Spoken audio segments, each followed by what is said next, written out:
Shri Swami Samarth Sunita recipe चॅनलमध्ये आपलं स्वागत आहे। आज आपण बनवणार आहे दुधी भोपळाचा रायता। तर त्याच्यासाठी लागणारं साहित्य अशा प्रकारे कट करून घेतलेला दुधी भोपळा, दही, कढीपत्ता, मिरे, पिठी साखर, एक मिरची कट करून घेतलेली, चवीपुरतं मीठ, हिंग, कोथिंबीर। त्या कढईमध्ये पाणी उकळायला ठेवून त्यामध्ये भोपळा उकळून घ्यायचा आहे। अशा प्रकारे भोपळा आता आपला उकळून झालेला आहे। त्या भांड्यामध्ये आपण ह्याला आता काढू। त्यामध्ये मीठ, दही आणि पिठी साखर घालून मिक्स करून घेऊया। आता आपण फोडणीची तयारी करून घेऊया।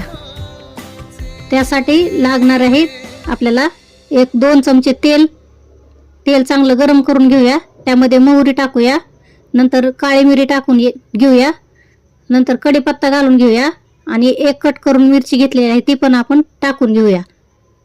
आणि आता फोडणी आपली तयार झालेली आहे। आता आपण त्या मिक्स केलेल्या रायत्यावर फोडणी घालून घेऊया। हे झालेला आहे आपला आता दुधी भोपळ्याचा रायता तयार। या रेसिपीला वेळ लागत नाहीये, 10 मिनिटात तयार होणारी रेसिपी आहे ही। अशा प्रकारे तुम्ही पण करून बघा आणि मला सांगा कमेंटमध्ये कसा झाला आहे ते।